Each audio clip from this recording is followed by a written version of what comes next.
Saviez-vous qu'il existe une voiture si révolutionnaire, si parfaitement conçue et si dangereusement amusante que les États-Unis ont refusé de la laisser fouler leur sol? Je parle de la Peugeot 205 GTI, une petite française qui a redéfini ce qu'une voiture de sport pouvait être. Aujourd'hui, vous allez découvrir pourquoi cette légende automobile a été considérée comme trop subversive pour l'Amérique. L'histoire de l'interdiction de la 205 GTI n'est pas celle d'une simple voiture. C'est l'histoire d'une philosophie automobile si différente de l'approche américaine qu'elle représentait une menace existentielle pour tous ceux en quoi Détroit croyait. Pour comprendre pourquoi l'Amérique a rejeté la 205 GTI, nous devons remonter aux origines de cette merveille française. Nous sommes en 1984 et l'industrie automobile mondiale traverse une crise majeure. Les chocs pétroliers ont forcé les constructeurs à repenser complètement leur approche. Pendant que les Américains essayaient désespérément de réduire la taille de leur mastodonte, Peugeot avait une idée radicalement différente. Au lieu de simplement rétrécir une grande voiture, ils allaient créer quelque chose d'entièrement nouveau. La 205 GTI n'est pas née dans un bureau de marketing ou sur une planche à dessin froide. Elle est née de la passion pure pour la conduite. Les ingénieurs de Peugeot avaient un objectif simple mais révolutionnaire: créer la voiture la plus amusante possible à conduire, peu importe sa taille ou sa puissance. Cette philosophie était si étrangère à la mentalité américaine qu'elle semblait presque subversive. Sous le capot de cette petite française se trouvait un moteur de 1,6 litres qui ne produisait que 115 chevaux. Pour les Américains habitués au V8 rugissant, cela semblait ridicule. Comment une voiture avec si peu de puissance pouvait-elle prétendre être sportive? Mais les Français avaient compris quelque chose que Détroit ignorait complètement. Le plaisir de conduire ne vient pas seulement de la puissance brute. La 205 GTI pesait moins de 900 kg. Quand les constructeurs américains utilisaient encore des matériaux lourds et des constructions massives, Peugeot avait créé une voiture qui était un exemple parfait d'efficacité. Chaque gramme avait été optimisé, chaque composant avait été pensé pour maximiser les performances et le plaisir de conduite. Mais la vraie révolution de la 205 GTI n'était pas sous le capot. C'était dans son châssis, sa suspension et sa direction. Les ingénieurs de Peugeot avaient passé des années à perfectionner ce qu'ils appelaient le feeling de route. La voiture communiquait avec le conducteur d'une manière que les Américains n'avaient jamais expérimentée dans leur propre véhicule. La direction était d'une précision chirurgicale. La suspension trouvait l'équilibre parfait entre confort et performance. Et surtout, la voiture réagissait instantanément à chaque mouvement du volant, à chaque pression sur l'accélérateur. Conduire une 205 GTI, c'était comme porter des gants parfaitement ajustés. Elle devenait une extension de votre corps. Sur les routes sinueuses d'Europe, la 205 GTI était dans son élément. Elle pouvait suivre des Porsche et des Ferrari dans les virages, non pas grâce à sa puissance, mais grâce à son équilibre parfait et sa maniabilité exceptionnelle.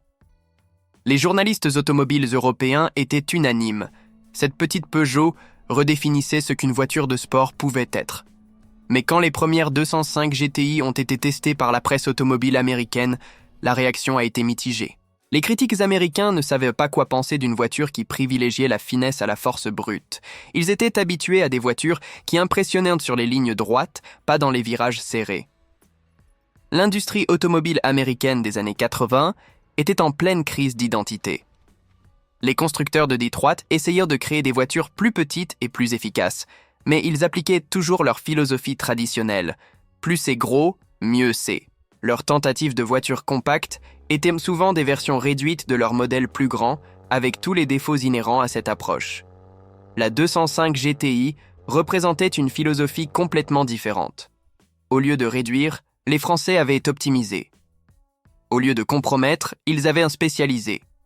Le résultat était une voiture qui défiait toutes les conventions américaines sur ce qu'une automobile devait être. Peugeot a bien tenté d'exporter la 205 GTI aux États-Unis, mais les obstacles étaient énormes. Les régulations américaines de sécurité et d'émissions nécessitaient des modifications qui auraient détruit l'essence même de la voiture. Les pare-chocs devaient être renforcés, ajoutant du poids. Le moteur devait être étranglé par des systèmes anti-pollution, réduisant les performances. Les phares devaient être changés, altérant l'esthétique. Mais le vrai problème n'était pas technique, c'était culturel. Les Américains ne comprenaient pas le concept d'une petite voiture sportive. Leur marché était dominé par des muscles cars et des voitures de luxe imposantes. Une petite Française de 115 chevaux semblait presque insultante à leurs yeux. Les concessionnaires Peugeot aux États-Unis étaient sceptiques. Comment vendre une voiture qui ne ressemblait à rien d'autre sur le marché américain? Comment expliquer à des clients habitués aux Corvettes et aux Mustang qu'une petite européenne pouvait être plus amusante à conduire malgré sa puissance moindre? Les quelques 205 GTI qui ont réussi à atteindre les États-Unis ont créé un petit groupe de fans dévoués. Ses propriétaires comprenaient ce que les autres ne saisissaient pas. Cette voiture offrait une expérience de conduite pure que les voitures américaines ne pouvaient pas égaler. Mais il restait une minorité incomprise. L'industrie automobile américaine a observé la 205 GTI avec un mélange de curiosité et de mépris. Ils ne pouvaient pas comprendre comment une voiture si petite et si peu puissante pouvait recevoir des éloges de la part des critiques européens. Pour eux, c'était la preuve que les Européens ne savaient pas ce qu'était une vraie voiture de sport. Cette incompréhension culturelle est devenue évidente lors des salons automobiles. Pendant que les stands américains exposaient fièrement leurs dernières créations imposantes et puissantes, le petit stand Peugeot présentait discrètement sa 205 GTI. Les visiteurs passaient souvent devant sans s'arrêter, attirés par les chromes brillants et les moteurs rugissants des stands voisins. La presse automobile spécialisée américaine a eu du mal à évaluer la 205 GTI selon leurs critères habituels. Leurs tests se concentraient sur l'accélération en ligne droite, la vitesse maximale et le confort de croisière. Selon ces critères, la 205 GTI semblait ordinaire. Il passait à côté de ce qui faisait sa magie, son comportement en virage, sa précision de conduite et son caractère addictif. Quelques journalistes visionnaires ont compris le génie de la 205 GTI. Ils ont écrit des articles passionnés sur cette petite Française qui pouvait humilier des voitures 2 fois plus puissantes sur une route de montagne sinueuse. Mais leur voix se perdait dans le bruit des campagnes marketing des constructeurs américains. Le coup de grâce est venu avec les problèmes de fiabilité du réseau Peugeot aux États-Unis.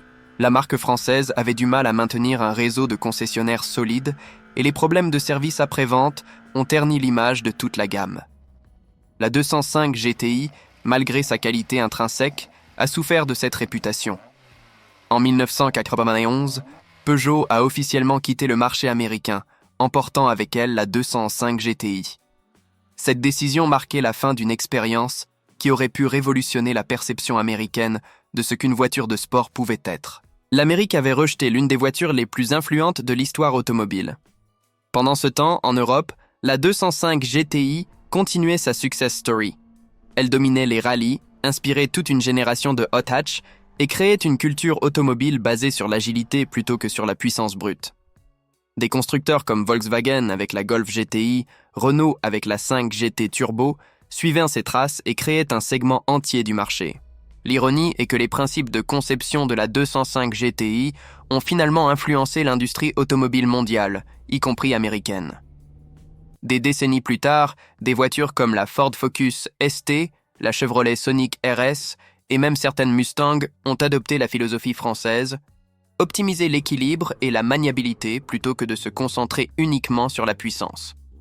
La 205 GTI avait anticipé l'évolution du marché automobile de 20 ans. Alors que l'industrie se dirigeait vers des voitures plus petites, plus efficaces et plus agiles, cette petite Française avait déjà montré la voie. Elle avait prouvé qu'on pouvait avoir une voiture sportive sans sacrifier l'efficacité énergétique ou la praticité quotidienne. Aujourd'hui, la 205 GTI est devenue une légende. Sur le marché des voitures de collection, les exemplaires en bon état se vendent à des prix qui auraient semblé impossibles dans les années 80. Les collectionneurs du monde entier reconnaissent maintenant ce que l'Amérique avait refusé de voir. Cette voiture était révolutionnaire. Des clubs de propriétaires de 205 GTI existent sur tous les continents, sauf en Amérique du Nord. Ces passionnés organisent des rassemblements, des courses, et perpétuent la mémoire de cette voiture exceptionnelle. Ils comprennent ce que beaucoup ont mis des décennies à saisir. La 205 GTI n'était pas juste une voiture, c'était une philosophie. L'héritage de la 205 GTI se voit dans chaque hot hatch moderne. La Ford Fiesta ST, la Mini Cooper S, la Volkswagen Polo GTI, toutes portent l'ADN de cette petite Française. Elles prouvent que les idées révolutionnaires de Peugeot dans les années 80 étaient en avance sur leur temps. La vérité choquante sur l'interdiction de la Peugeot 205 GTI aux États-Unis n'est pas qu'elle était défaillante ou dangereuse. La vérité choquante est qu'elle était trop en avance sur son temps pour un marché qui n'était pas prêt à remettre en question ses préjugés sur ce qu'une voiture de sport devait être. L'Amérique a rejeté la 205 GTI non pas parce qu'elle n'était pas assez bonne, mais parce qu'elle était trop différente. Elle représentait une approche de l'automobile qui privilégiait l'intelligence à la force, la finesse à la brutalité, l'efficacité à l'excès. En somme, elle était trop française pour l'Amérique des années 80. Cette histoire nous rappelle que l'innovation peut parfois être si radicale qu'elle est rejetée par ceux qui en auraient le plus bénéficié. La 205 GTI était la voiture dont l'Amérique avait besoin, mais qu'elle n'était pas prête à accepter.